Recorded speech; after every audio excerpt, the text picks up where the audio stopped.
Good evening. Welcome to the meeting of the Skokie Village Board for Monday, December the 16th, 2024.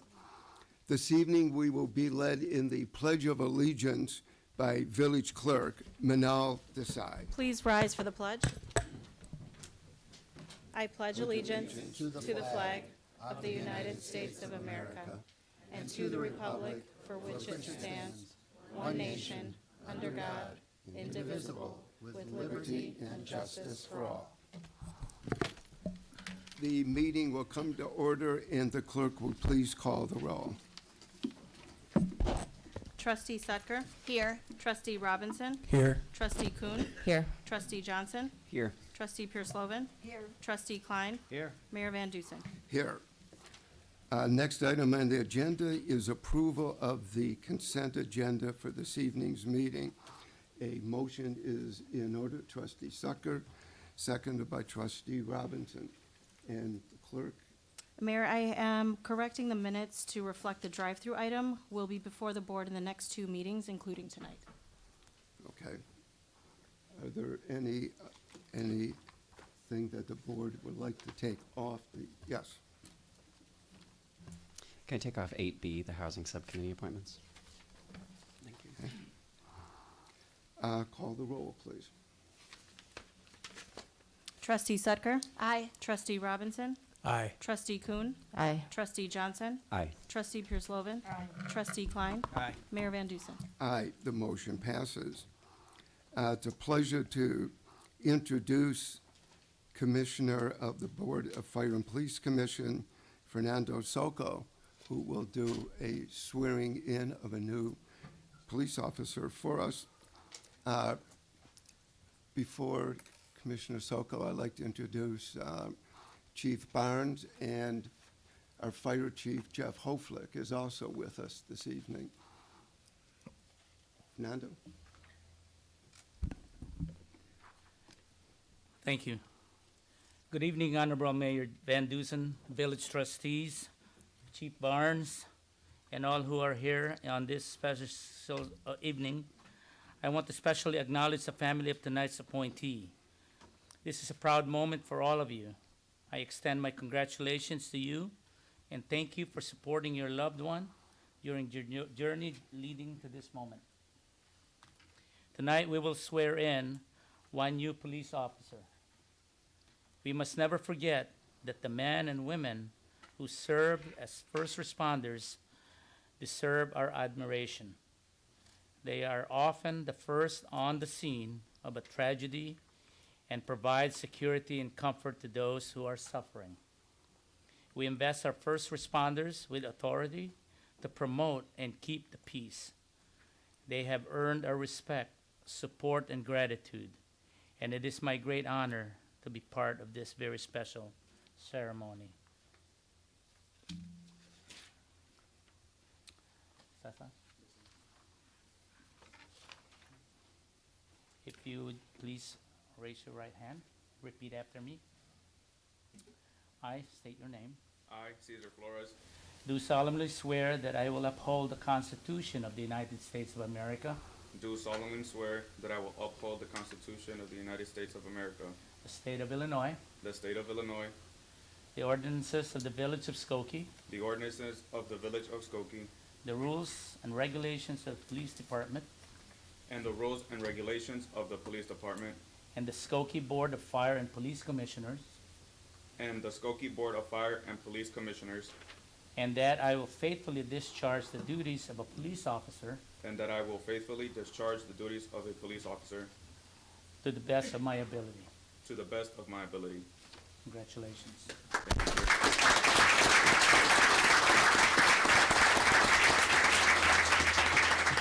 you would just sign, please, I'll give you a pen. Thank you. Today's date's the 16th of December. And here you go. Okay, and Officer Flores, would you introduce your family and friends who are with you this evening? Yes, sir. So first and foremost, my mother.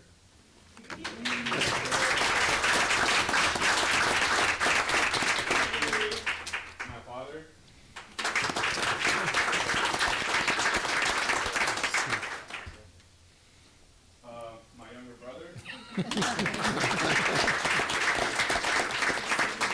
Isabel.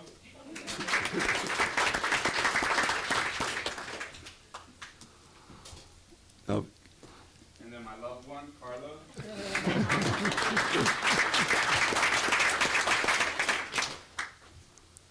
And my sister.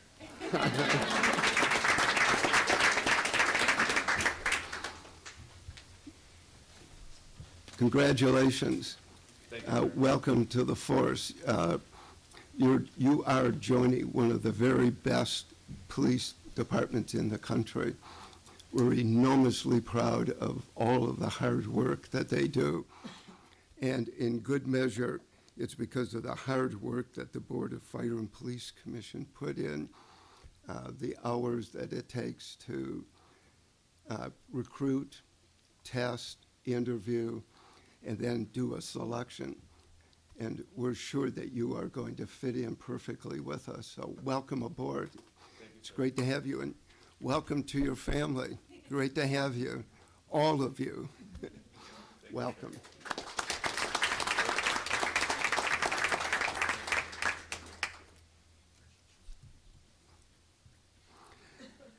The next item on the agenda is 8B, the Plan Commission Housing Subcommittee appointments. And I would like to introduce a few people who are here. Catherine Niederowski. Catherine, would you stand up? Catherine. Paul Schrokenstein. Paul, there he is. Ellen Weber. Ellen, is that right? And Peter Lavavi. Peter, great to see you. Trustee Johnson. Okay, I'll be brief. Now that we're approving the members of this subcommittee, which is really exciting, I just wanted to seek some clarification. So am I correct that their first order of business is going to be reviewing the village's policies concerning ADUs, accessory dwelling units? Is that the plan? Well, that would be one of the things that the purpose behind the subcommittee, as designated by the board, is to review housing in the village of Skokie, which would obviously include accessory uses. That would be one of the things they would take up, certainly. Okay, thank you.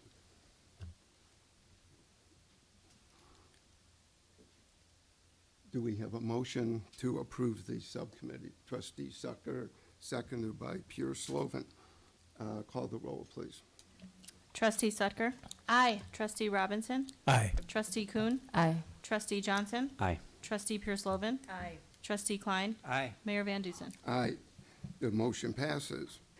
Next item is a presentation of the 2024 Community Survey results. Alex Franz, Assistant to the Village Manager, and Brandon Barnett, the Senior Survey Associate of Polco.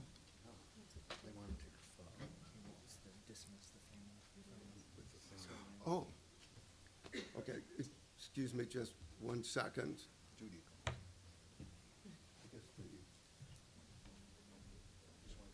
Yep. Okay.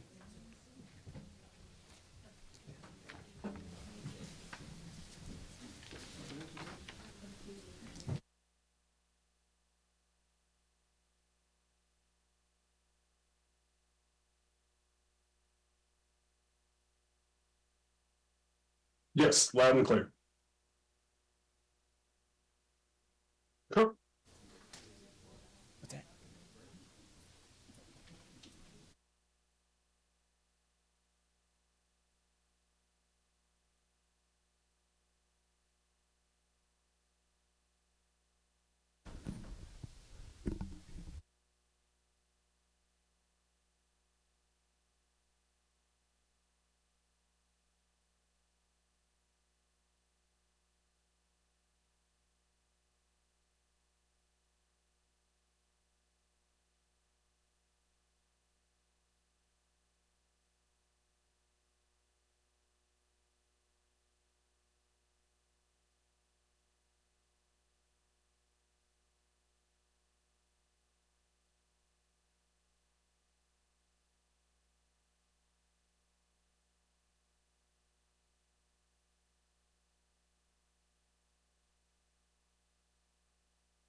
Beg your pardon for the interruption. Alex, it's all yours. Thank you, Mayor, and good evening, everyone. As the Mayor mentioned, my name is Alex Franz, and it is my pleasure to help present the 2024 Skokie Community Survey results. With me on Zoom is Brandon Barnett, a Senior Survey Associate for Polko, which is the third-party company that has administered the village's community survey since 2003. That was the first year we did the survey. Since then, the village has collaborated with Polko to conduct the community survey every 3 years, making this the 8th time that we have administered the survey. Before I turn it over to Brandon and his presentation highlighting the results of the survey, I want to thank him and the entire Polko team who are incredibly professional and helpful throughout the process. I also want to thank our own internal team, which consists of John Lockerbie, Nick Wyatt, Patrick Degnan, and Meredith Joya. I also want to note that in the coming weeks and months, village staff from all departments will be reviewing the findings of the survey as they relate to the village's programs, practices, and policies. With that, I'll turn it over to Brandon, and he and I will be happy to answer any questions during and after the presentation. Thank you very much for the kind introduction. I'm happy to be here to present a summary of the findings for the Skokie National Community Survey. Before I begin, on behalf of myself and my Polko coworkers, I'd like to thank Alex Franz, our primary contact throughout the survey development and implementation process. He provided thoughtful and detailed feedback throughout the project. I'd also like to acknowledge my colleagues Joe Delolio and Jason Newmeyer, who were Skokie's NCS project managers for this year's survey and did the bulk of the work for this important project. A little bit about Polko and the National Research Center. Polko's online community engagement polling platform provides the information tools local governments and other public sector leaders need. Now, hundreds of organizations nationwide use Polko for strategic planning, budgeting, and empowering resident voices. We make civil, verified community engagement online not only possible, but accessible.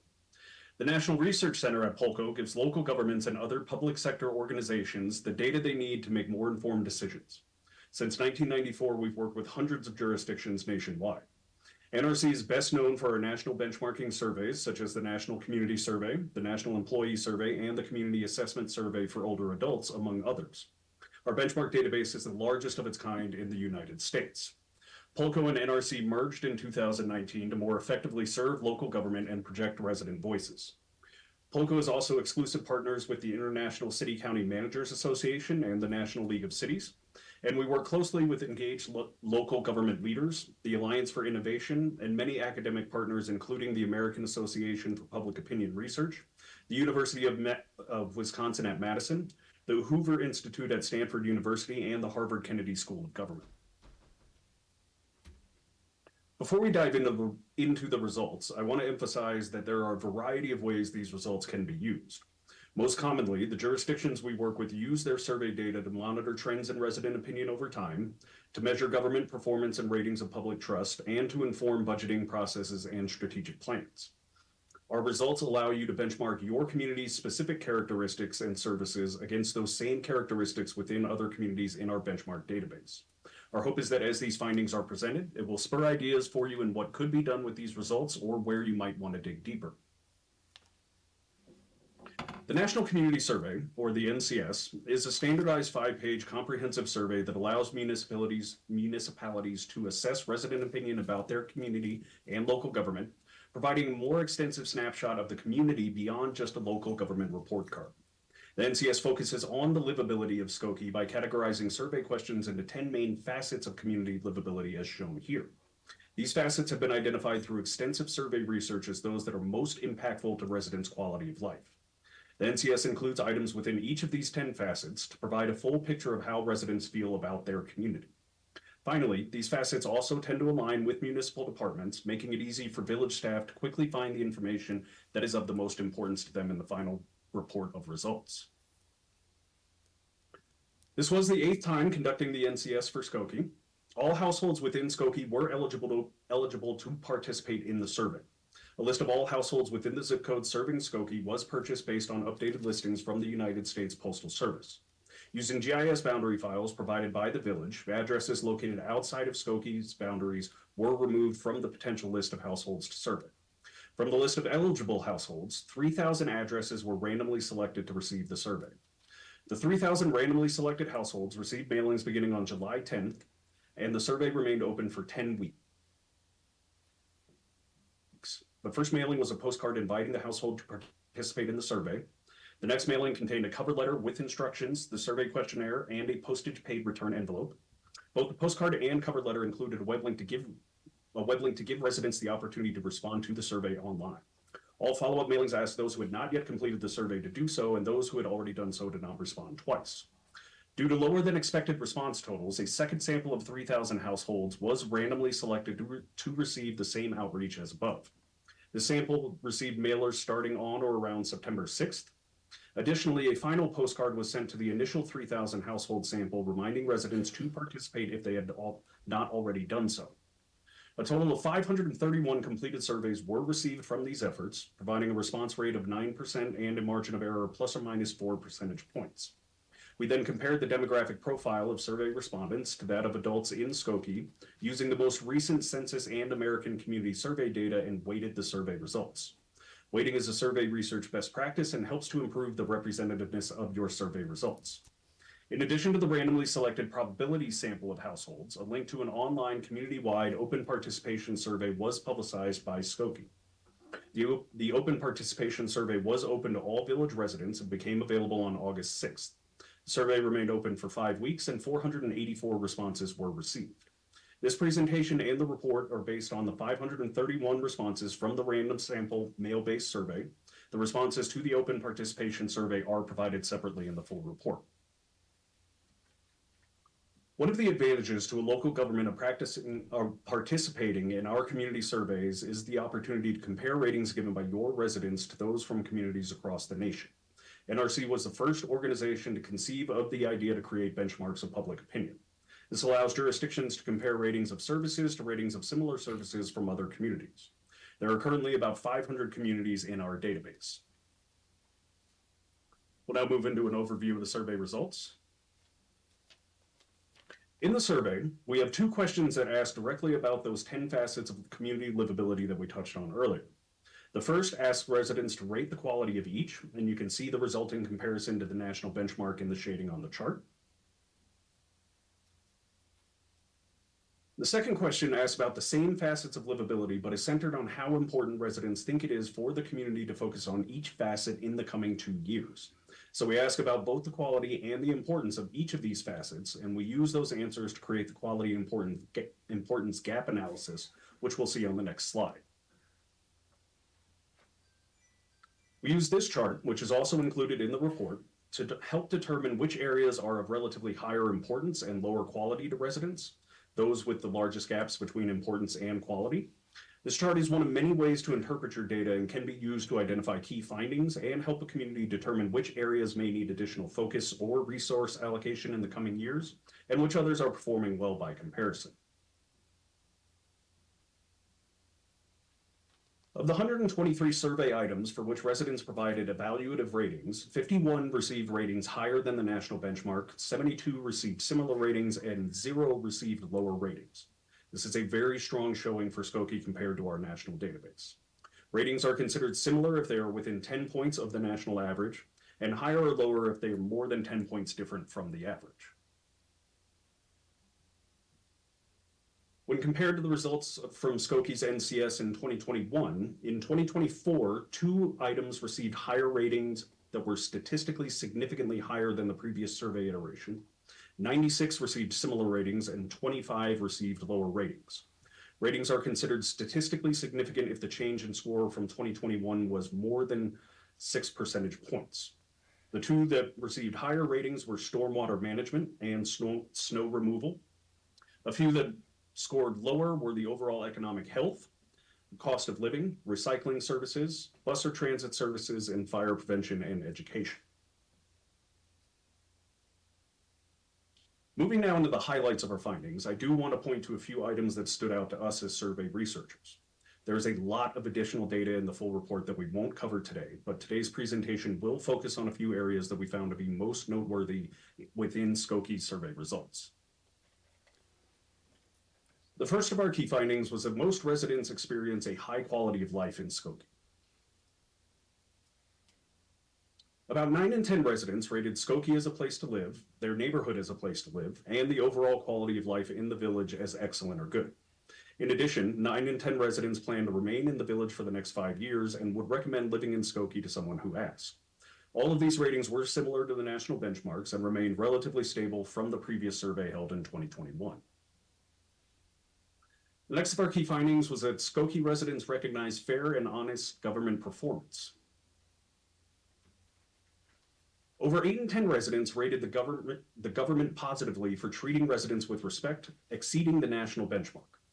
Additionally, over 3/4 of residents felt the government was treating all residents fairly, while around 7 in 10 rated the government positively for generally acting in the best interest of the community, being open and transparent to the public, and informing residents about issues facing the community. Each of these items scored above national benchmark comparisons. Public information services was also a bright spot, with around 80% of residents providing an excellent or good rating. This also came in above national benchmark comparisons, and Skokie's public information services ranked 9th out of 323 comparison communities. The lowest rating was for the overall confidence in Skokie government at 65%, which has seen a statistically significant decline compared to 2021's results. This is in line with trends seen nationally, with upticks for confidence ratings during COVID-19 and a small downward trend afterwards. Despite this, nearly all items related to government performance remained on par or above the national benchmark. The third of our key findings was that residents in Skokie appreciated strong and reliable safety services. Residents of Skokie generally feel safe in their community, with the highest ratings for safety during the daytime. An overwhelming 92% of respondents feel safe in their neighborhoods during the day, and 91% feel safe in the downtown or commercial areas during the day. Perceived safety from natural disasters, such as fire or flooding, is rated at 85%. Safety from violent crime is slightly lower at 82%, while 75% of residents feel safe from property crime. All categories compared similarly to the national benchmarks. Fire services and ambulance emergency medical services received the highest ratings, with 93% of residents considering them excellent or good. Police services, along with fire prevention and education programs, were slightly lower but still favorable at 81%, with declines in satisfaction for fire prevention education services since the last survey in 2021. Next, we found that residents valued business and shopping opportunities, but highlighted employment challenges. About 8 in 10 Skokie residents rated the overall quality of business and service establishments, as well as Skokie as a place to work, as excellent or good, both scoring on par with national benchmarks. Shopping opportunities also received high ratings, with 76% expressing satisfaction, ranking above the national benchmark. Approximately 7 in 10 residents gave positive ratings to the variety of business and service establishments, while 64% rated Skokie as a place to visit positively. Employment opportunities and the vibrancy of the downtown commercial area were rated lower, with 47% of residents expressing satisfaction.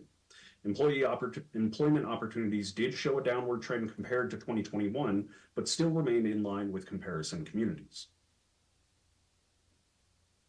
In a custom question added to this survey, village residents were asked how much they support or oppose village investment in the following areas. A majority of residents strongly support enhancing stormwater management systems to mitigate flooding and adding additional street lighting on Crawford Avenue.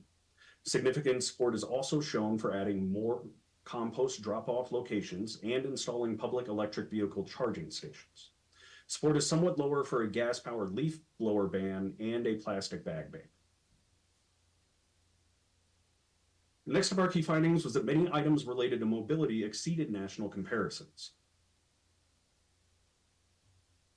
About 9 in 10 residents rated the ease of travel by car as excellent or good, the highest rated aspect of mobility. Approximately 8 in 10 gave positive ratings to the ease of walking and public parking, both higher than the national benchmark. Roughly 7 in 10 residents were satisfied with the ease of travel by bicycle, though this metric has seen a slight decline over the past 3 years. Ease of travel by public transportation and traffic flow on major streets both received similar ratings, with 66% of residents expressing satisfaction, also scoring higher than the national benchmark. About 8 in 10 Skokie residents rated street cleaning positively, the highest rated mobility service. Street lighting and snow removal also received strong ratings, with snow removal increasing its ratings since 2021. Bus or transit services were rated positively by 73% of residents, but with a lower rating than in previous surveys, while sidewalk maintenance received the lowest rating at 65%. 3 services, street cleaning, street lighting, and bus or transit services, received ratings above the national benchmark. In another custom question unique to this survey effort, Skokie residents were asked if they think speeding is a problem in Skokie. Nearly half of Skokie residents, 45%, believe that speeding is a moderate problem in the community. An additional 24% consider it a minor problem, while 18% view it as a major issue. Only 13% of respondents feel that speeding is not a problem at all. The last of our key findings was that residents give high marks to Skokie's inclusivity. In Skokie, around 9 in 10 residents positively evaluated Skokie's work to attract people from diverse backgrounds. More than 8 in 10 respondents also gave excellent or good marks to the Skokie community for valuing or respecting people from diverse backgrounds, making all residents feel welcome, and the openness and acceptance of diverse backgrounds. Additionally, around 3/4 of residents gave positive reviews of the Skokie community for taking care of vulnerable residents. Each of these ratings were higher than the national benchmarks and in line with results from 2021. Also, Skokie ranked in the top 10 of all communities international database for each of these inclusivity items, and you can see the corresponding ranking for each question on the right hand of the slide. In conclusion, most residents experience a high quality of life in Skokie. Skokie residents recognize fair and honest government performance. Residents in Skokie appreciate strong and reliable safety services. Residents valued business and shopping opportunities, but highlighted employment challenges. Many items related to mobility exceeded national comparisons, and residents gave high marks to Skokie's inclusivity. I'd like to now open it up for any questions. Trustee Pierce-Slovan. Thank you very much for that wonderful summary of the survey.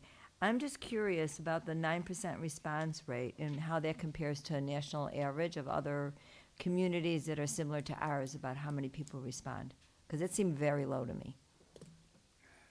It is lower than the average. However, response rate itself can be a little bit of a misleading statistic.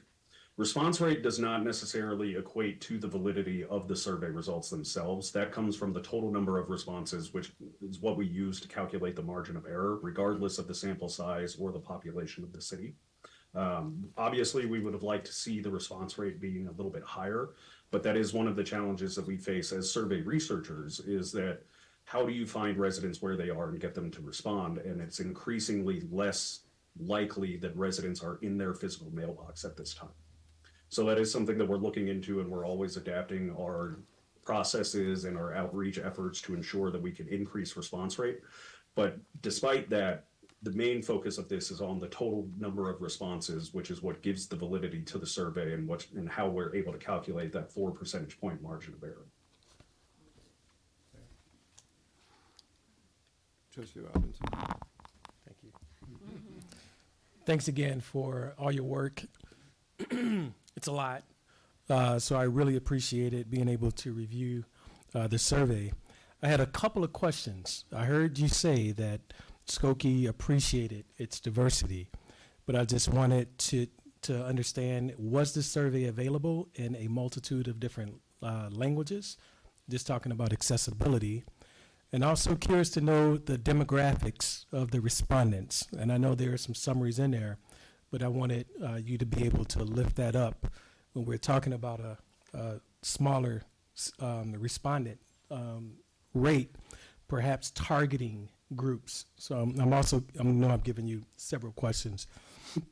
Wondering if there was some efforts to target particular or specific subgroups as well that may include ethnicity, age, socioeconomic status, and also gender and identity. So on the different languages, we did not have the survey in different languages, and part of the reason for that is that we found more increasingly with the way technology is nowadays that most residents who are non-English speakers are more comfortable with their in-browser translator services than they necessarily would be with a professional translation. That said, when it comes to identifying specific demographics and targeting specific demographics, we do not do that within our sample because it takes away from the specific algorithms that we would use to calculate the margin of error. So part of the process and what we do with the sampling and why we target the households is because that gives each household a known probability to be selected within the sample. Now, that being said, we do mirror the population density of the community within that sample when we are randomizing that. So we geocode all of the addresses within the boundaries so that we get an idea of what the population density looks like. And then when we pull out that randomized sample, we would then geocode all of those houses in the sample again to ensure that it's mirroring the population density. This has the highest probability of being able to target the known population of the community based on census data and American Community Survey data. If we were to target specific demographics and include those into the samples, unfortunately, the lists and the means to attain those households and to attain those targets are less reliable than the method we use by selecting the households. And because of that, it would increase the bias going into the survey, and it would take away from the validity in our ability to say with a 95% confidence interval that if we were to conduct this survey 95 times, that out of 100, that the ratings we found would be within the margin of error of the ratings we have today. Trustee Kuhn? I have a question for staff. When I look at this survey, I'm looking at beyond the lens of municipal government, but in common definition of what a community is, right? And so you see a report coming in about, in addition to village services, there's feedback about parks and recs, the library, the schools. You're looking at the community as a whole. And so I'd like to understand how our partners have been engaged early on in the survey, or how are we using the survey results to provide feedback to those community partners as well so that they can leverage the results of the study. Yeah, I think you're absolutely hitting on an important component of the survey. It does specifically address municipal services that we're responsible for, but also services that we're not responsible for, and then other qualities of life that are related to community. And so this is a tradition every 3 years that the village has conducted. And so our partners, the Park District, Michelle Tuff, the executive director, is in the audience. She's already received the results from me, and so we wanted to share the results with the library and the Park District, and we'll share them with other partners as well as we get into the details of studying the results. But the library and the Park District especially are used to receiving the results from us every 3 years, and so they incorporate those into their operations. And it's really an opportunity to hear from our customers, whether it's us or the other government entities. And we are inundated with so many surveys these days. Whether you go to the dentist or you go to a restaurant, everybody wants feedback. And so it's interesting that you can get feedback from customers at a point of service, or you can do it strategically every 3 years. And so our system of every 3 years of checking in with our residents, our customers, and being able to hear about their expectations and perspectives and experiences has really been helpful through the years. Yeah, and I also really appreciate the benchmarks over time, as well as benchmarks with other communities. That's really Yes. helpful. Yes, I agree. Alex and I had some extensive conversations with Polco about how rich our experience is of having the survey conducted every 3 years. And Polco, from their statistically significant mindset, only pay attention to the last survey, because the survey history, there's a lot that has occurred since that point in time. But it's also, from an operational perspective and municipal operations, looking at the trend lines, understanding some of the things that have happened through the years, I think is an important insight for us. And being able to internally benchmark as well as those external benchmarks, I think, is very valuable. Yeah, and Sorry, just one more comment. I think sometimes we can become insulated also in terms of what we see and what we think. And so being able to have those benchmarks and see how we compare to other communities and their perspectives, it's also very enlightening as well. So I appreciate that as well. And And it is on the website. it is, the results Will are, be anyway. that's right. The results are part of the packet for tonight on the website, and the website will also have a page dedicated to the results. And I do think, you know, POCO started out the presentation this evening talking about how the village of Skokie is either at the national benchmarks or exceeds the national benchmarks, and that is highly unusual. And so I hope the community takes a lot of pride in that result that POCO reported earlier. But I just wanted to, as Trustee Robinson said, just kind of lift that up a little bit, because I do think that's a very unusual achievement for a community. Trustee Sucker. I'm curious about the open participation. We had 484 people who went on the website and filled it out. Is that, like, what are the averages about with that number? How many do you usually get for open participation? Is this above, below? Those, I would say it's about average, but the response numbers for the open participation can vary widely. We have some communities that get over 3,000 responses, and we have some that struggle to get 50. It's just really a reflection of how many citizens are engaged within a community and how effective the outreach efforts are from that specific local government. Thank you.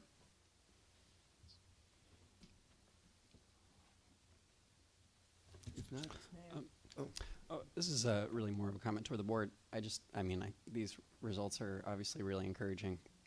I did want to just highlight the tremendous community support for sustainability initiatives, and I hope that these results are encouraging with a few initiatives that the board has been a little hesitant to support, like doing more to ban single-use plastic bags, doing more to phase out gas-powered lawn equipment. I hope that these results can encourage board and staff action on these fronts.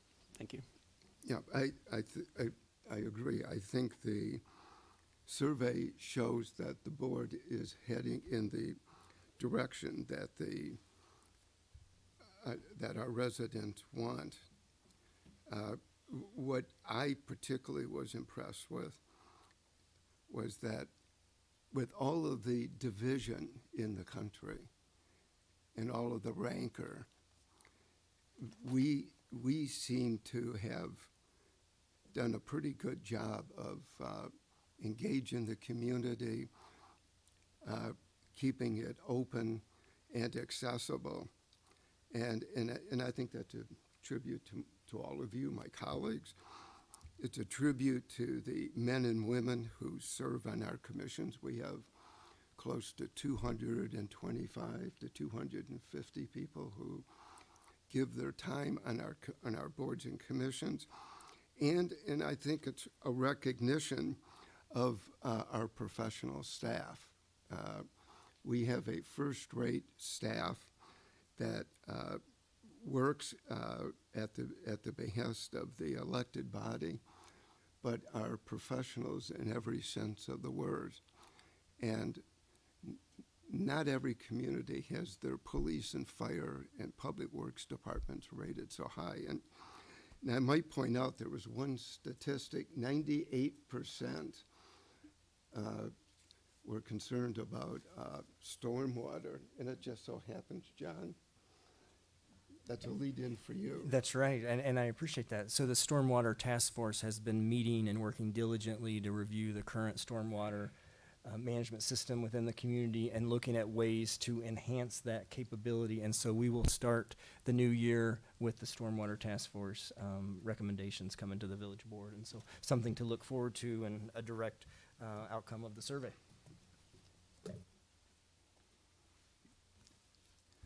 Brandon, thank you. Appreciate it. Alex, thank you. Thank you. Great job, everybody. Next Thank you very much item for having is me. report of our village manager, John Lockerbie. Thank you, Mayor Van Duzen and trustees, and good evening, everyone. The one item on my report this evening was already approved as part of tonight's consent agenda, and that completes my report. Thank you. Next item is report of our corporation counsel, Michael Lorge. Thank you, Mayor, trustees, and good evening, everyone. Item A on my agenda was part of the consent agenda tonight and was adopted at that time. Item B, likewise, was on the consent agenda this evening and was adopted at that time. Item C is an ordinance which we are asking for, which we're asking for board action on tonight if possible. This item is on the agenda as an accommodation to Skokie School Districts and the Skokie Park District in response to their initiating request, which is the result of the village's home rule authority. This ordinance will authorize specific school districts and the Skokie Park District to exempt out of the Cook County Paid Leave Ordinance. Governor Pritzker signed into law this ordinance entitled the Paid Leave for Workers Act in March of 2023. At that time, the state act exempted schools and park districts in Illinois. Thereafter, the Cook County Board adopted a similar paid leave ordinance, which was effective on December 31, 2023. It did not exempt schools or park districts. Subsequently, thereafter, the Cook County Board adopted an amendment which put in place a temporary exemption for schools and park districts in Illinois, in Cook County. The temporary exemption from the county is set to expire at the end of this calendar year. The village received a request, therefore, from Michelle Tuft, Executive Director of the Skokie Park District, and from Dr. Cindy Whitaker, Superintendent of Fairview School 72, on behalf of School Districts 65, 68, 69, 72, 73, and 219, that the Village of Skokie adopt an ordinance to exempt them from the act and provide authority for the Park District and these school districts to maintain local control over decisions regarding paid leave.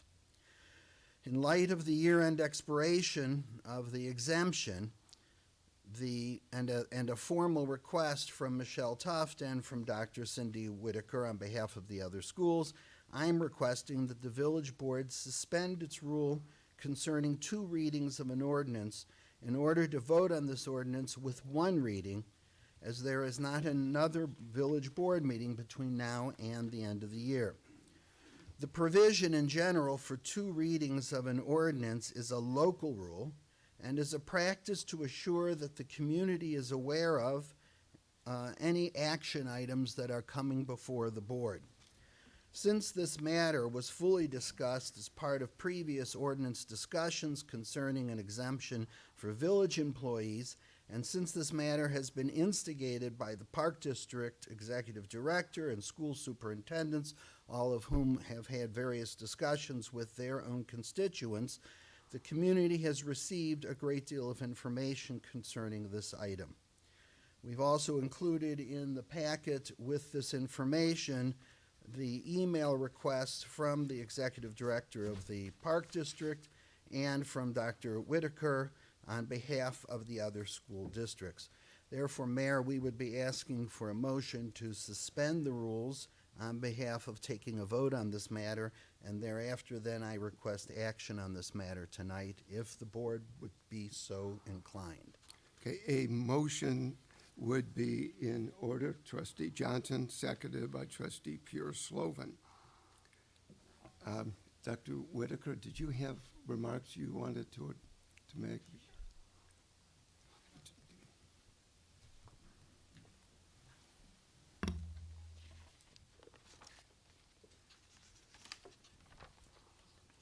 Thank you. Good evening, members of the Village Board and Mayor Van Duzen. I'm here, as Mr. Lorge so eloquently stated on behalf of several of the Skokie schools. And we have a couple of representatives in the audience that I'd like to introduce. Dr. Paul Goldberg from East Prairie District 73, as well as his board president, Atanu Das from District 73, and Margaret Clausen, the superintendent at District 69. So I'm here to ask you to amend your ordinance to include our school district employees. We believe that local control over paid leave policies is vital for our schools. School districts currently offer generous paid time off through collective bargaining agreements and board policies, which directly support the well-being of our staff and success of our schools. Local control allows districts to tailor policies to the specific needs of our educators, families, and students. It also helps recruit and retain quality staff and ensures that our schools remain fully staffed and effective. Moreover, our elected school boards are best positioned to make decisions that reflect the priorities of our community.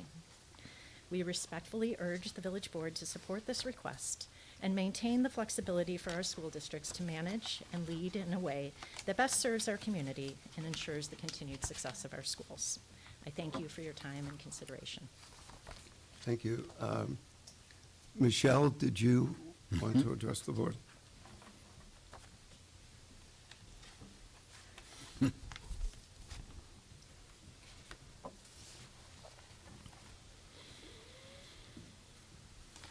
Hi, Village Board.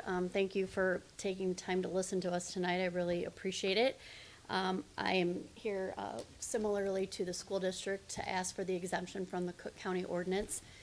The state of Illinois put this ordinance in place and had the intention of keeping school districts and park districts out of the ordinance for a very specific reason.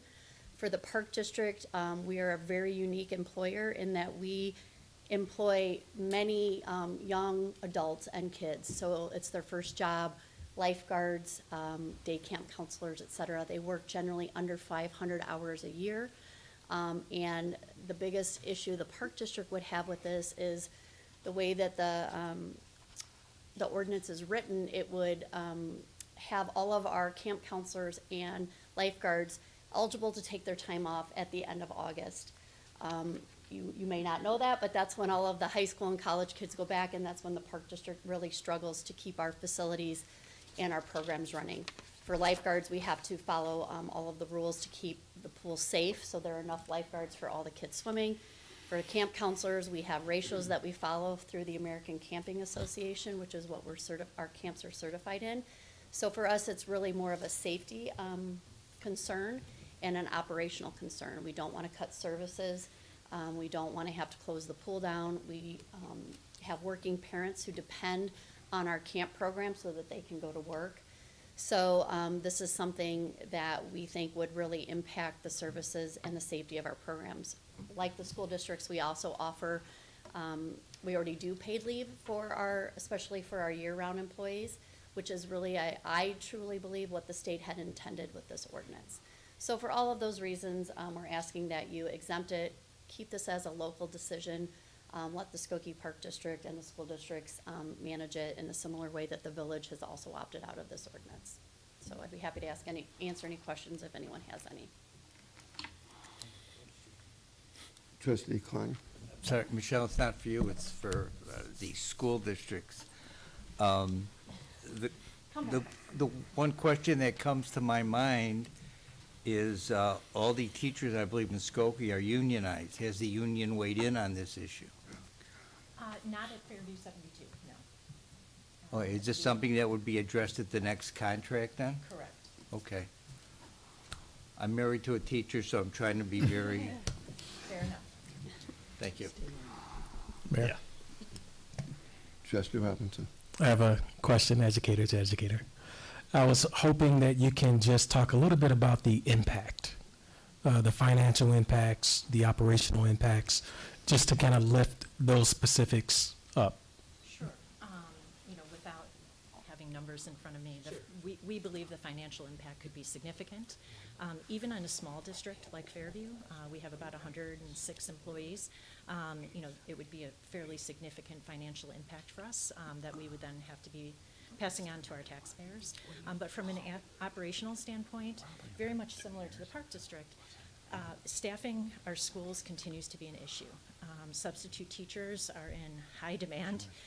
There isn't a day that goes by that we have every position filled with substitute teachers. So our concern is by adding more days off into the mix, that we would have a very difficult time to continue to run the school in a safe manner, in the way that we, would like to operate it. Secondary to that, we also believe that for our support staff and some of our teacher aide positions, this too becomes very difficult. They're difficult to hire, bus drivers, et cetera. And so I think schools across the country are struggling, and any additional paid time off would just create more of an issue there. So I hope that answers your question. That's perfect. Thank you so much, Dr. Whitaker. I might point out, in order to waive the second reading, we need a unanimous vote under the Village of Skokie's procedures, so just so everybody is aware. Call the roll, please. Mayor, I'm sorry, just to clarify, this is first the motion to suspend the rules. To suspend the And rules. then there'll be a second motion on the substantive matter. Exemption. Right. So to suspend the rules. To suspend the rules. Trustee Sutker? Aye. Trustee Robinson? Aye. Trustee Kuhn? Aye. Trustee Johnson? Aye. Trustee Pierce-Lovin? Aye. Trustee Klein? Aye. Mayor Van Dusen? Aye, the motion passes. And then secondly, to approve the exemption itself for the schools as listed in addition to the Skokie Park District. Do we need another motion? Yes. Trustee Sucker? Yeah, I just have one question. Well, How let me come- get a second to Okay. the motion. I'll second. Trustee Pierce-Lovin, okay. How come all the school districts aren't on board with this? Is there a reason? I can't speak to that. Take a guess. I can't speak for District 73 and a half. They're the district that is not on board with this. I have not been enlightened to the reasons for that, and they're not present, so I really can't speak to it. Okay. We should clarify, though, that's not an assumption out of silence. They did specifically ask not to be included. So there must be some internal approach. We're not privy to it, and we didn't inquire. Thank you. Call the roll, please. Trustee Sutker? Aye. Trustee Robinson? Aye. Trustee Kuhn? Aye. Trustee Johnson? Aye. Trustee Pierce-Lovin? Aye. Trustee Klein? Aye. Mayor Van Dusen? Aye, the motion passes. Congratulations. Continuing then, item D is a resolution which is on the agenda for action this evening.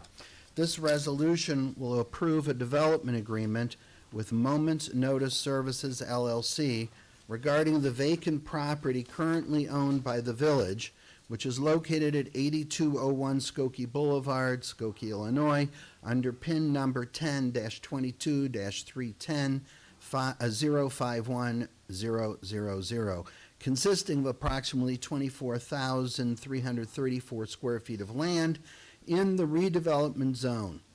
Moments Notice Services LLC wishes to develop the subject property, which has been vacant and without any useful purpose for many, many years, to create a commercial and residential, to encourage commercial and residential growth. The developer will design, develop, and construct a mixed-use building on the subject property consisting of approximately 66 residential units of studios, one-bedroom and two-bedroom apartments, approximately 3,000 square feet of commercial space or residential amenities on the first floor, and tenant and public parking. Skokie shall convey the subject property to the developer, subject to the terms of this development agreement, which was attached to my memo, and a separate real estate contract for the purchase price of $680,000. Developer shall provide 6 of the 66 apartment units as affordable housing units designed for individuals with annual incomes not greater than 60% of AMI, area median income. The development agreement provides for use of tax increment finance funding. for eligible TIF expenses, including but not limited to environmental remediation and moving some of the underground utility lines. Mayor, I would be requesting board action on this matter tonight. A motion on the resolution and development agreement for 8201 Skokie Boulevard is in order. Trustee Robinson, seconded by Trustee Kuhn. Are there any comments or are there any questions? The developer is here this evening. Trustee Robinson, would, Just comments.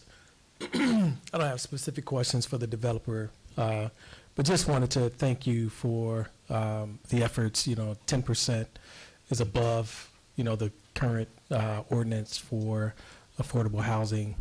I just appreciate the commitment and the support in our community for what we've allocated, and at 60% AMI is great.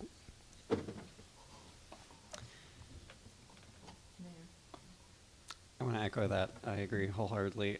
From a purely affordable housing standpoint, this might be the best development we've seen all term. And I hope that this is a really good lesson for us that when we want to use public land for residential projects, that we can and really should prioritize developers who prioritize affordable housing. Thank you. and I think one of the things that it shows is when you have a developer that is willing to work with us, that helps. It also helps if the project is in an area where public funding is available and by design tax increment financing can assist in a project like this. So it's a win-win for everybody when you're within a TIF area. So we have a motion and a second, We do. correct? Correct. Okay. Are there any comments? Yes, take the podium.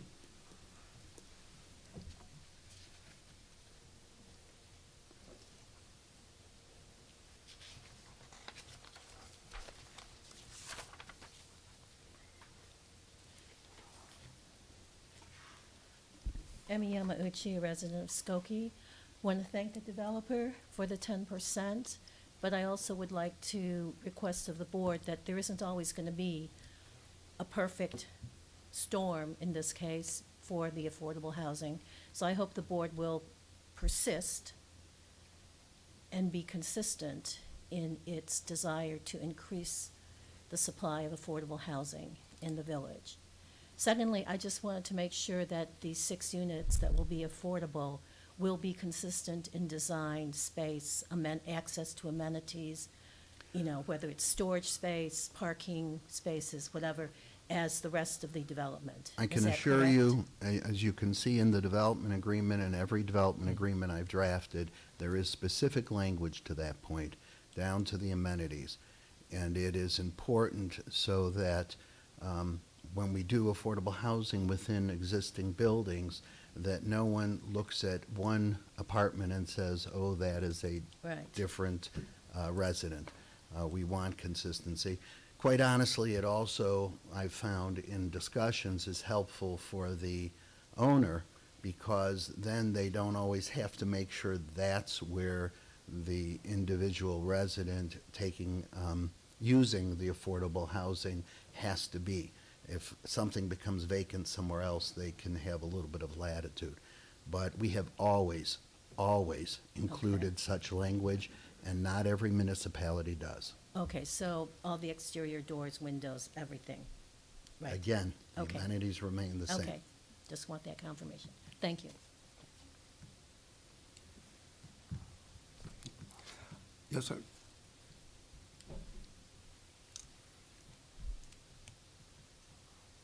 Peter Levy, congratulations. Are the affordable units locked down by bedroom size?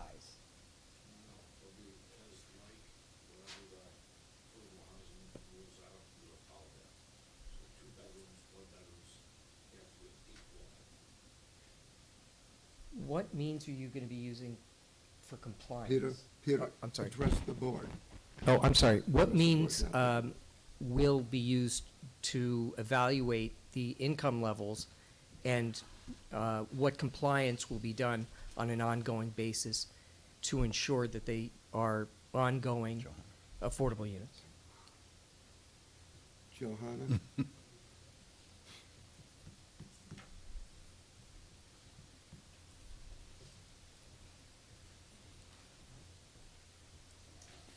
Good evening. It is up to the developer to ensure compliance. Staff will support and work with the developers to make sure that we're enforcing the ordinance and the ordinance is being complied with.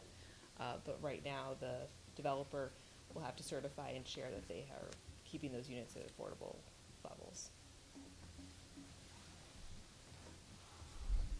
Okay, call the roll, please. Trustee Sudker? Aye. Trustee Robinson? Yes. Trustee Kuhn? Aye. Trustee Johnson? Aye. Trustee Pure-Slovan?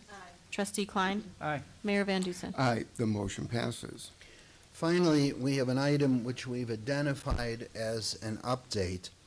I'll read what's here first. We provide the status update regarding the village board discussion concerning drive-through facility regulations, which occurred at the December 2nd, 2024 meeting.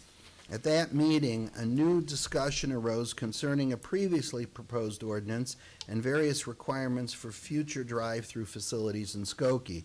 In the intervening time, the village manager, Corporation Counsel, and the Community Development Director have held several discussions concerning the best way to implement regulations and requirements for drive-through facilities.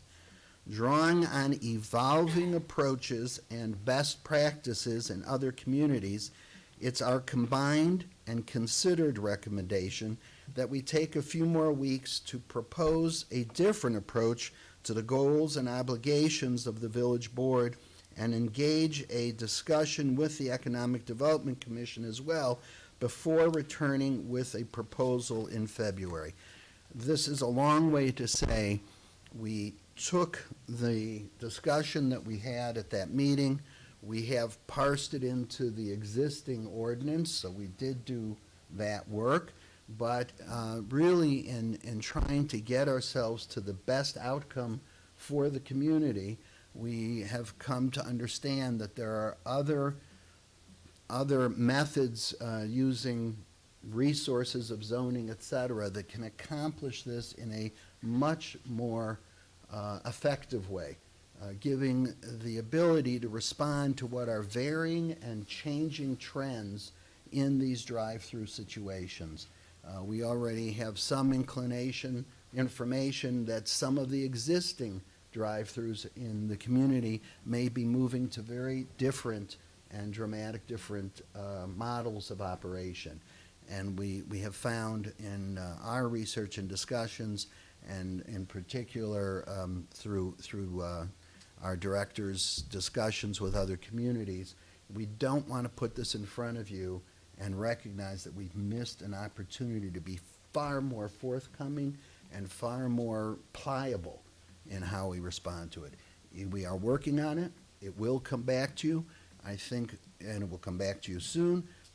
We want the input of the business community as well. And I think that product, we believe from some of our discussions, will actually reveal itself as being a far more effective and progressive approach that gives you a lot more latitude, I would say. I don't know, John, if you want to add anything to that, or Johanna. No, I think that sounds good. I get a thumbs up, okay. So So this matter would come back in short order. We would think by the time we're trying to get to the next Economic Development Commission, we're pushing on the commissioners to be there, and we think that discussion will enable us to come back with something innovative. And that would be, we think, in February. That would conclude my report.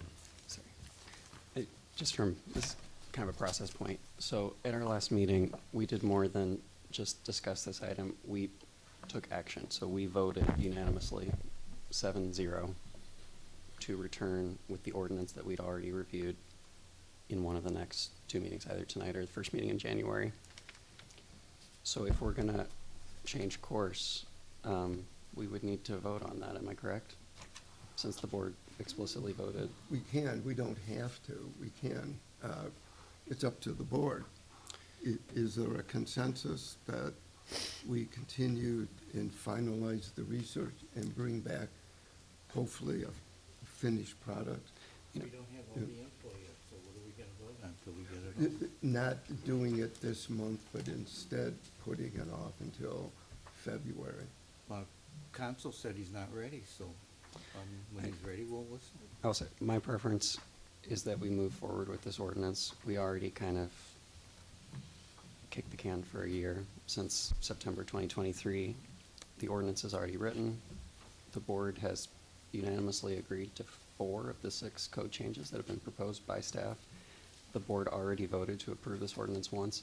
So personally, I'd like us to move forward with at least the 2/3 of this ordinance that the board agrees on. And if the board is going to change direction and override what was voted on at the last meeting, the board needs to vote on that. So motion would be in order. There's nothing on the agenda to vote on, though. Excuse me? There's nothing on the agenda to vote on. Yes, that is correct. There was a status report, and the board can decide if it agrees with the status report and the recommendation, then we will bring it back in February.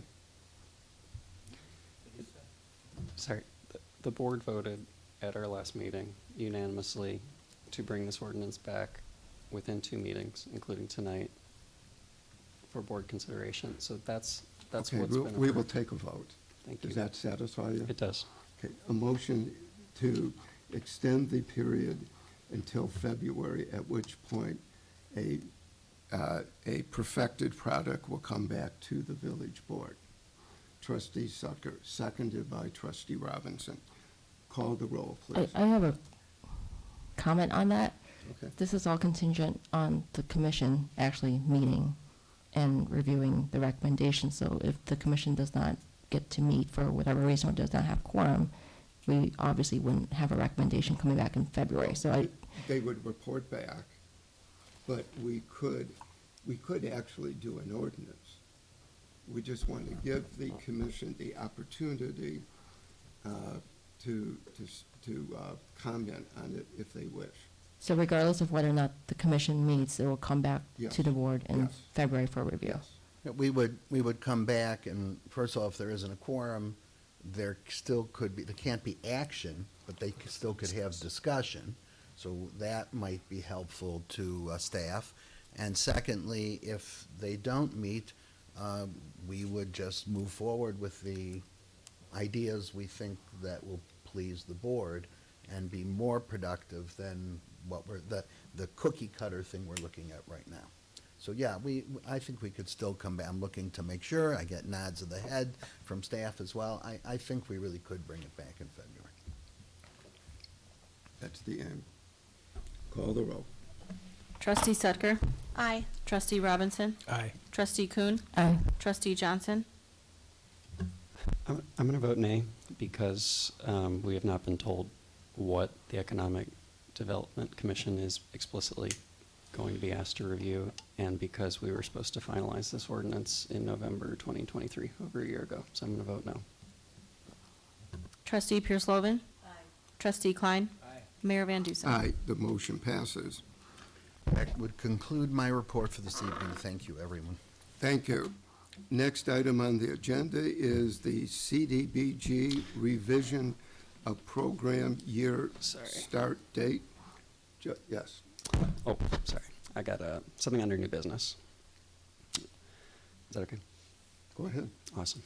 So I want to circle back on my ADU's agenda item request from September based on what was said earlier tonight about the status of this. So 3 months ago in September, I requested an agenda item under new business to discern whether the board is ready to move forward with permitting and regulating ADUs in Skokie, especially given that staff and the Plan Commission have already signaled their support. So I had asked for an ADUs agenda item by the end of December. I submitted a memo about it, and I was then told that this issue might be going straight to the new housing subcommittee of the Plan Commission. But based on what was said earlier, it's not clear at all that that is going to happen, or if it is, when. So my agenda item request, it still stands unless the board chooses to override it. So I had asked for an ADUs agenda item by the end of December. That has not happened, so I'm asking tonight that this be on one of our January agendas under new business. And I will resend my September memo about ADUs to the board. There's already a lot of staff information in our new housing chapter of our comprehensive plan that signals support for ADUs. So I hope that that will be sufficient. John, did you? So through the recommendations, through housing issues to the board, and through the chapter of the comprehensive plan, accessory dwelling units are talked about, and there's an expressed interest in them. And so what the trustee is asking for is for kind of a vote regarding that issue in more detail without the staff perspective or research being presented. And so the reason that I pushed that agenda item to the subcommittee was so that the board could hear a recommendation and how to regulate it if necessary, and so that a complete package could come to the board for their consideration. And so what I have put into motion is for the accessory dwelling units to be part of the work plan of the housing subcommittee that was appointed this evening. Yeah, unless it's overridden, my agenda item request stands. I've submitted a memo to the board. This is our board process that any trustee can make an agenda item request. Staff and the Plan Commission in May 2023 informed us very clearly. They gave us a pretty clear recommendation about ADUs. We chose at that time to not act on it. Since then, we've received a new housing chapter of the comprehensive plan that signals support for ADUs. So I am requesting essentially a thumbs up, thumbs down of whether we are going to signal to staff that we're ready to move forward with reviewing regulations for permitting ADUs in Skokie. I think that this needs to be taken up by the Housing Subcommittee. That's what their purview is. That's why the commission was created in the first place, not to subvert their authority or their expertise. So I think that we simply should let the Housing Subcommittee do its work. Just to be clear, I'm not trying to subvert anyone's authority. If my agenda request is denied without good reason, then my authority as a policymaker will be subverted. So if the board wants to override my explicit agenda item request, and I have followed our procedures exactly, then the board can do that. But if the board does not do that, then my agenda item request stands. Okay, let Trustee Kuhn. I'm a little bit confused because when I saw the list of recommendations that came from the staff, there were a list of recommendations of actions that we can take regarding housing. And just like we get a list of recommendations from village manager when we review budget, there are a number of items that are enumerated and up for discussion. It doesn't necessarily mean that anything and everything is taken up by the board. That's when the board has a discussion in terms of what it is going to pursue and what it's not going to pursue.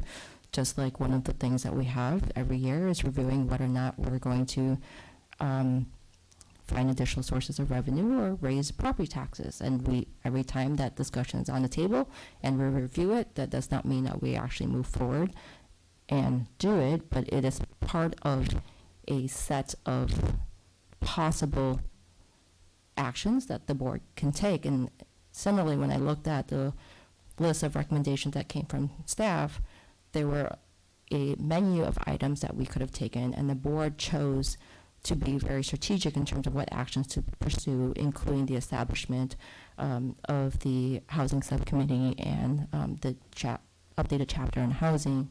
And so I feel like if we're going to focus specifically on ASU, it's cherry picking and not giving the staff and the housing subcommittee the opportunity to evaluate and consider and bring up a more thoughtful and comprehensive recommendation back to the board. If the board wants to ask the housing subcommittee to explicitly review something with a specific timeline, I welcome that proposal when this agenda item is on our agenda in January. But why are we micromanaging the housing committee? I'm not micromanaging anyone. I'm doing my role as an elected policymaker, and I've been very clear about this for many months about my desire to bring this issue to the forefront. I was the one member of this board who voted to support this initiative in May 2023, so this is not a new issue for me. If the board is going to override our agenda process,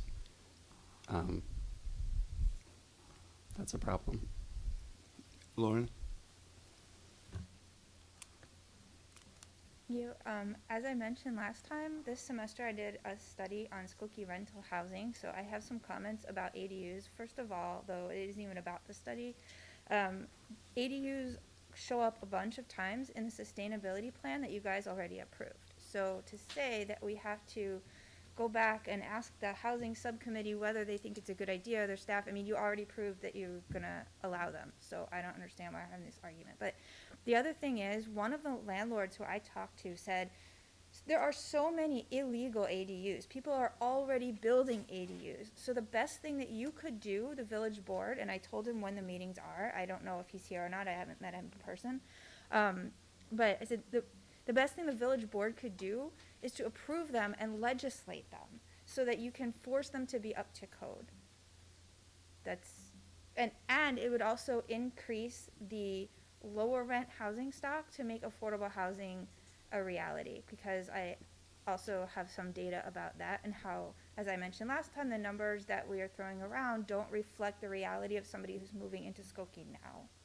Thank you.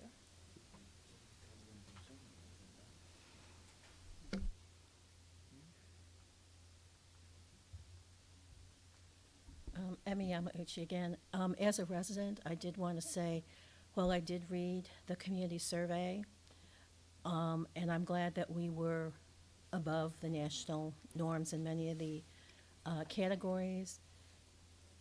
I was pretty shocked to read some of the direct quotes that were chosen, the random notes that were attached at the end, because I think some of those notes, it's not clear if they come from the people who were sent the original surveys, who were selected, or whether it came from the open participation folks, but some of those quotes were pretty troubling. So I think before we start resting on our laurels, we ought to look at what some of our community members are thinking and putting down on paper and sending in, number one.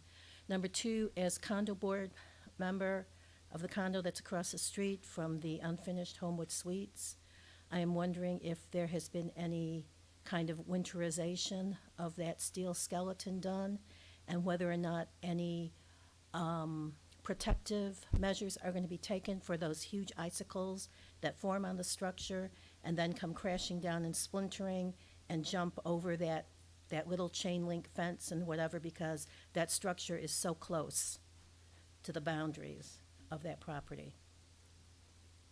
Right, we'll answer the question, but right now, we're talking about something entirely different. Oh, I'm sorry, I thought this was for public, Accessory- no. I'm sorry, I thought this was No, public comment, Not period. as yet, no. Okay, sorry. Well, Then- let us, since you've asked the question, let us answer it. The manager of our building permitting process, Angel Schnur, I think you and her met on site at least once, and so she continues to manage that asset, the property, and is monitoring it, and recently worked with the owner in order to complete an assessment and to take the appropriate steps. And so that process that you and Angel have talked about continues. Thank you for the question. Okay, well, actually, Mr. Lockerbie, we didn't talk about that. We just did a walkthrough like back in June. So my real question is just that I'm concerned about those large icicles specifically. Okay, thank you. And sorry. Trustee Pierce-Sullivan. Back on the original subject of the AD. I do believe it should go to the subcommittee of the Planning Commission. However, I would like to say that I have no objection if we put it on the agenda for the next meeting is requested. Okay. We'll we can put it on the agenda, but it doesn't mean we have to take any action. But we will just so everybody knows, it is a subject for the Housing Subcommittee to take a look at.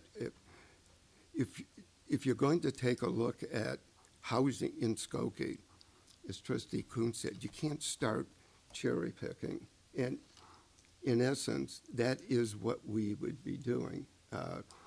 When we were taking up all of this inclusionary zoning, et cetera, we were on two separate paths. One was your suggestion about accessory use. The other was creating the subcommittee to take a look at all of the housing in the village. And it kind of reminds me of the debates some of you will recall that we had concerning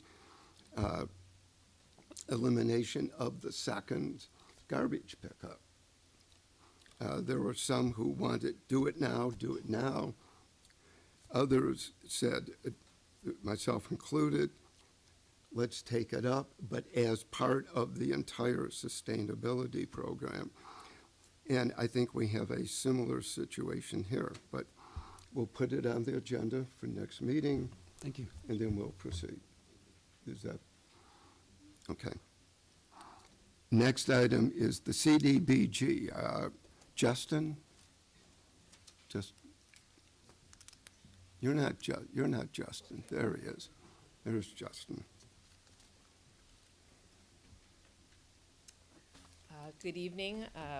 We're here tonight to recommend approval of the resolution that would modify the dates for our Community Development Block Grant Program. As we presented at our at a previous meeting, we're recommending that we join the consortium, which would expand our ability to provide services to our partners in this space, and this resolution would start that process. And you need a motion? A motion would be in order. Trustee Sucker, seconded by Trustee Kuhn. Are there any comments or questions? If not, call the roll, please. Trustee Sudker? Aye. Trustee Robinson? Aye. Trustee Kuhn? Aye. Trustee Johnson? Aye. Trustee Pure Slovan? Aye. Trustee Klein? Aye. Mayor Van Dusen? Aye, the motion passes. Next item on the agenda is public comment. Is there anybody who wishes to address the village board? Bless you.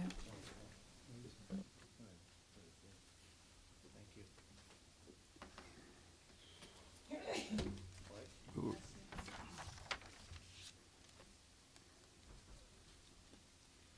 Sorry, now that I'm in the right part of the meeting.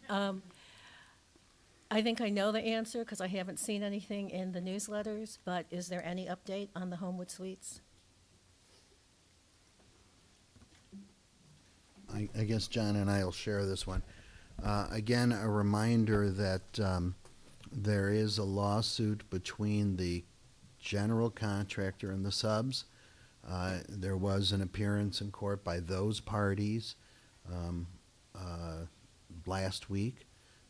The judge has ordered, again, mandatory arbitration. We would like it to be binding. It's unclear if it will be or not. And other than that, we've had general discussions with individual entities that might be helpful in the total outcome. But again, we don't control the project. We don't own the project. So our influence is limited, as in the case with our property manager going out and responding to those that are in control of the property to make sure some of the issues you've raised are being taken care of, and to make sure that anything that needs to be done to protect the property is being done. John, I don't know if you want to add to that. I think you covered it very well. Okay, so since the lawsuit is ongoing, then the rumors that have been going through our building that there are numerous other interested investors in this property, nothing can be done until the lawsuit is settled, correct? Or the arbitration? The short answer would be yes. There do appear to be individuals who've asked and inquired, but and it's not in our control, so if one of them wanted to come in and suddenly buy up all the debt tied into the subcontractors, I imagine they could accomplish something, but it would not be financially, it would be a surprise if one were to do that. So the court case is the way that will resolve the financial impediments for someone to come in and finish. But there seem to be individuals, companies that see it as a very viable project once the GC, the general contractor, and the subcontractors are satisfied and out of the equation. Okay, then one thing, though, that the village would have control over would be if someone new comes in, does this process start all over again, or does that person inherit the TIF approval? Or not person, but does that entity inherit the TIF approval? The and board, the the other board did permits? not, the Pardon me? board, the board did not approve the $4 million. No, right. No, that was the $4.5 million loan that was authorized, but I'm asking about the TIF, the $13 million TIF. So the TIF district is established and remains in place for the. So whoever runs or whoever takes over would inherit, It's, so to speak. yes, the project, the TIF is tied to that project. And so, I mean, I think it's hard to answer these questions in absolutes when we don't know exactly what we're speaking of. But the TIF is intended to be there for the 23 years to provide support for that project. Okay, thank you.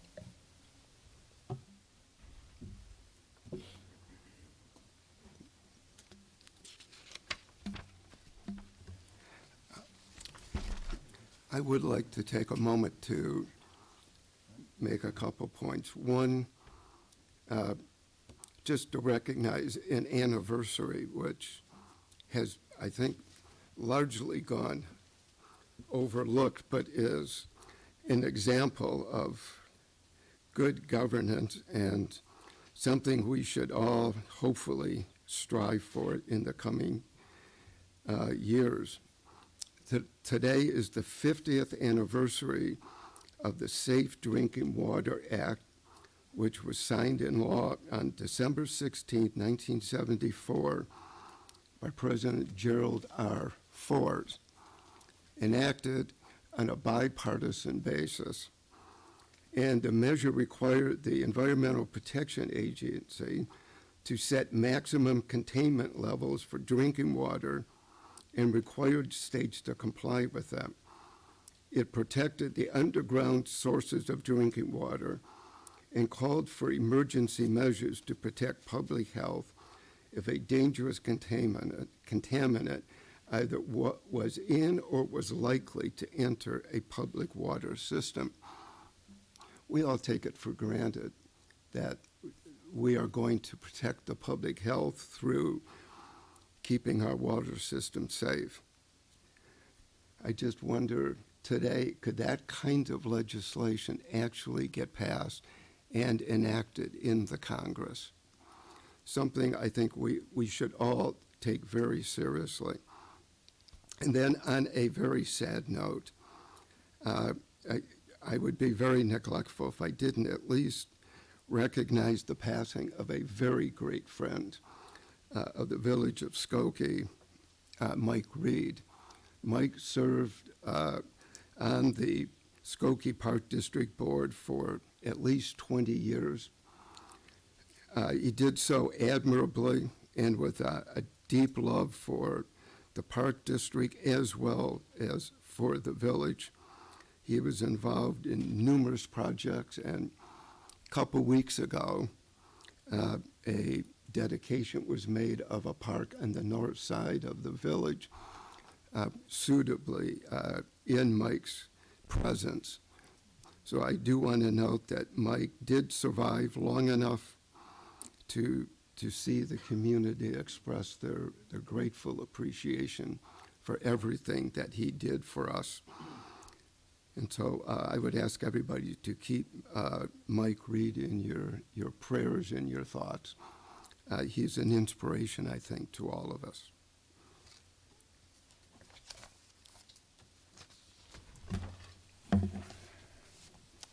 If there's no further comments, I'll speak. although I do want to say, before I say anything that may be critical, I do want to do thank you, Mayor, for both of the comments you just made, especially about Mike Reed. So good evening, Mayor and Trustees. I'm going to speak from the dais tonight. So for the 26th meeting in a row, I am speaking in protest of the board's really overt political hiring involving attorneys in Skokie's legal department and misappropriation of those attorneys. I have now spoken at every board meeting for a full year, for all of 2024, but no other member of the board has supported or proposed a single solution. So I'm going to continue to speak at every meeting until the board takes action, no matter how long that takes. In 2021, when I made sure everyone on the board knew that appointed village attorneys had been sent to personally attempt to bribe and threaten me when I was a candidate for office, I genuinely believe that by bringing this to the board's attention, that members of the board would take action to prevent what happened to me from happening again to someone else. But that has not happened. In 2022, when village attorneys were used to try to block an entire voter-initiated referendum campaign from the ballot, I again believe that members of the board would take action to prevent this from happening again, but that has not happened. And earlier this year, it repeated, and the board worked to subvert another voter-initiated referendum campaign. So I am still speaking up because I have to. I have personally witnessed the village board operating in an overtly anti-democratic manner. I have personally witnessed acts of voter suppression, and I know that they will continue if they are not addressed. So to me, the question is really not why am I still speaking up. To me, the question is why am I still the only member of the board who is speaking up. And despite the inaction of the current board, I will always remain hopeful for action, and I remain hopeful for action in the year to come. And regardless of who I am addressing throughout 2025 on this board, my message is going to really continue to be the same. Our village government desperately needs a nonpartisan legal department that cannot be misappropriated and misused for political purposes. And the board must finally reform Skokie's legal department once and for all.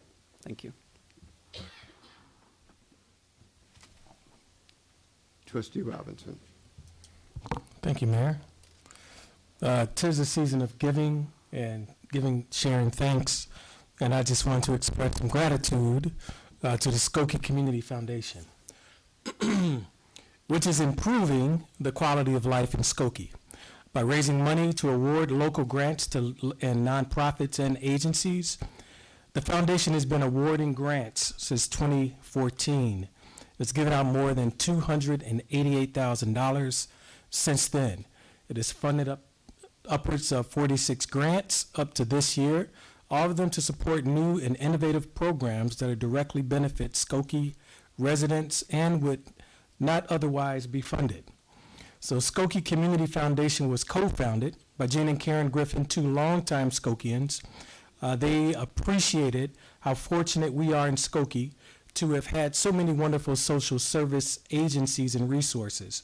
But they also believe that these agencies could serve our community even better if they work together to address some unmet needs. So they came up with this great idea to get these groups working together better. They put in requirements that each grant applicant should be jointly submitted by at least two organizations, 501c3, and that grant directly benefited the residents of Skokie.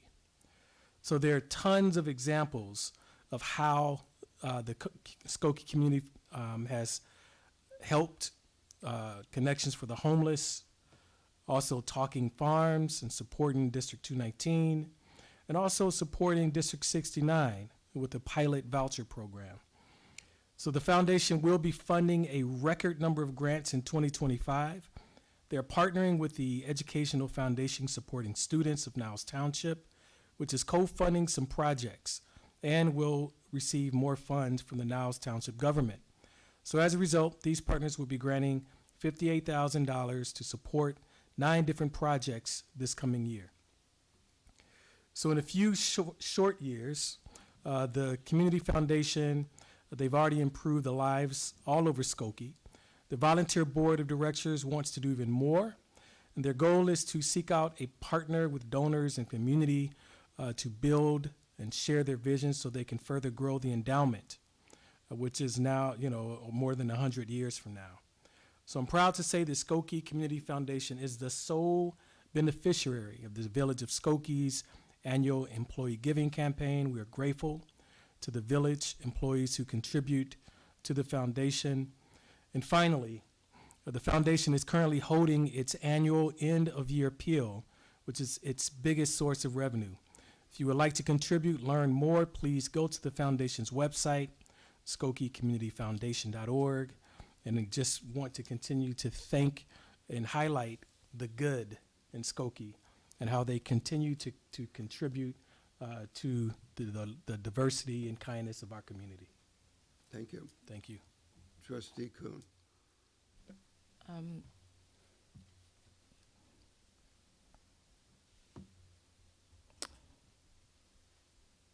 Going back in recognition of Mike Reed, thank you for the acknowledgement, Mayor. Even in his final days, he was very private about his struggle with ALS, and in memoriam, his family is also suggested that people support by giving money to the Les Turner Foundation, which is based here in Skokie. And so I do invite anyone who wishes to also donate. His impact, one of the things that in conversation with his family and going to the service was, I think very few people understood the impact that Mike Reed had on this community. There was so much that he did, both in the community and behind the scenes, that had so much impact. Even just going to, I forgot that he was a trustee with the Illinois Association of Park Districts, and just the people that he connected with there as well, not just locally. So I just want to acknowledge and remember that. Well, you and Clerk Desai worked with him in the Park District, and you know how charitable and good-natured he was and hardworking. So, thank you. You have to mention he was an avid zealot Cub fan. So you can't talk about Mike and not talk about Well, the we tried Cubs. to excuse that. Aye. We overlooked that part of it. Trustee Sucker, Happy holidays, everybody. I move we adjourn. happy holidays.